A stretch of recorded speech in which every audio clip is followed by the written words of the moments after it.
This is the Good Neighbor Podcast, the place where local businesses and neighbors come together. Here's your host, Sophia Yvette.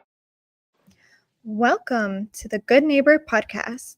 Are you in need of a private chef? Well, one may be closer than you think. Today, I have the pleasure of introducing your good neighbor, Chef Mauro Gonzalez with Private Chefs of Dallas. Mauro, how are you today? Pretty good, Sophia. How are you? I'm good as well. Now, we are excited to learn all about you and your business. Can you start off by telling us just a little bit about your company? So basically, our company started in 2024. We just had like this idea, me and a friend of mine that I used to work with, how to provide our dishes that we could only provide for certain people. And we decided to do a catering company, which is what we do. And we just provide gourmet experiences that we know to others with obviously a cost. Now, Mauro, where did your heart for loving the food industry come from? It was maybe 6 years ago. I was around 15 years old. And my dad's friend used to be the chef at where I currently work at.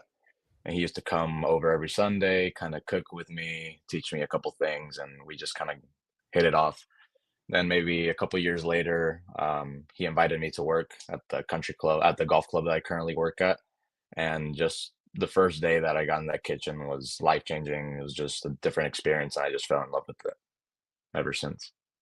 Amazing. Now, as a chef, is there a certain type of food that you gravitate towards cooking? Honestly, I cook everything. You can, from steaks to desserts to salads to appetizers, anything you can think of. I think I can produce a beautiful outcome out of it. Let's switch gears for a second. What is the number one myth or misconception in your industry? I think everybody kind of knows who Gordon Ramsay is, and they just look at him and they're like, "Oh, he's just like this toxic chef." And you can look at it both ways because I've worked with a couple of chefs, and obviously they come from different backgrounds, so it just depends where they come from. But they're not all very aggressive like that. Like not all kitchens are like that. It's actually more peaceful than you think. But I mean, it's more about everybody doing their part and staying on track. But it's not crazy like that like you see on the TV shows. It's much more different.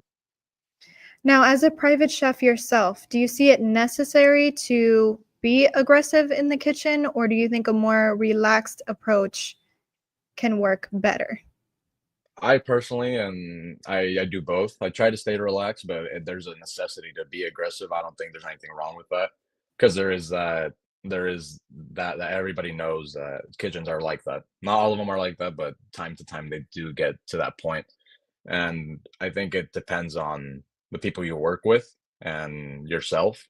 As long as you stay on track and they stay on track and everybody does their part correctly, I don't think there's any necessary aggression in the kitchen.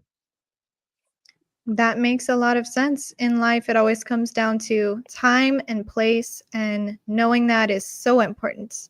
Correct. Now, we know marketing is the heart of every business. Who are your target customers or audience? And in terms of marketing today, how do you attract them?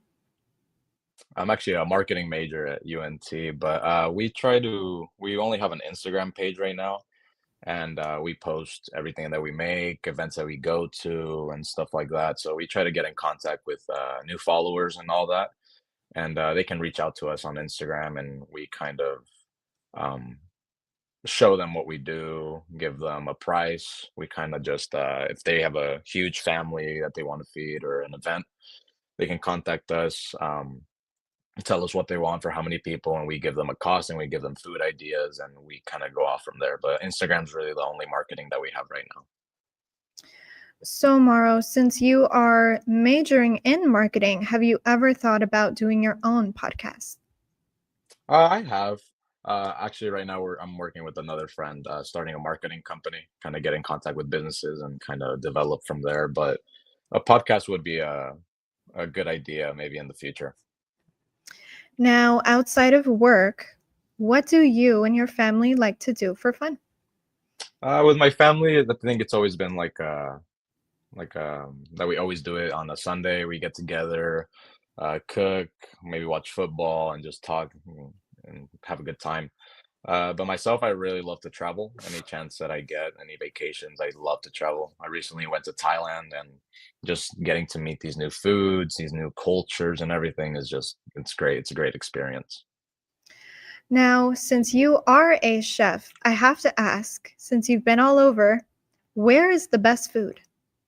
Um, I don't know. I haven't traveled as much as I'd like, but I think I love Asian food. I think their way of cooking is just insane. They use every product, every spice they can think of, or spice they've never even heard of in their dishes, and it just comes together to become this awesome dish. So I think Mauro, Asia is perfect. amazing. Now, back to your business for a second. Please tell our listeners today one thing they should remember about Private Chefs of Dallas. I think they should remember that it's not like your ordinary catering company. Obviously, we are gourmet, and we do have sometimes a high cost depending on what the food is going to be. But it's not really about the cost or the service. It's more about you guys, our customers, having fun and enjoying their meal and having this experience that we provide to them. Now, as a chef, would you say the ambiance is more important, the food itself, or both elements together? I think it's both elements. We do provide, so there's a couple chefs, and then we do have a couple either servers or bartenders, and we obviously train them to have this high expectation for our customers, and we do provide a great service. So if we do have a great service and great food, I think their experience is going to be exceptional. Wonderful. One final question for you today, Mauro. Where can our listeners go to learn more about Private Chefs of Dallas? They can visit either my LinkedIn. They can contact me through there. It's just Mauro Gonzalez. And then Instagram, like I said before, is basically where we are right now. It's just PCDDTX, Private Chefs of Dallas. And they can just contact me there, or either on my phone number as well. It was do I say it? It's 469-360-7904. Well, Mauro, I really appreciate you being on the show today. We wish you and your business the best moving forward. Awesome, Sophia. Thank you so much. Thank you for listening to the Good Neighbor Podcast. To nominate your favorite local businesses to be featured on the show, go to gnpfrisco.com. That's gnpfrisco.com. Or call 469-221-9345.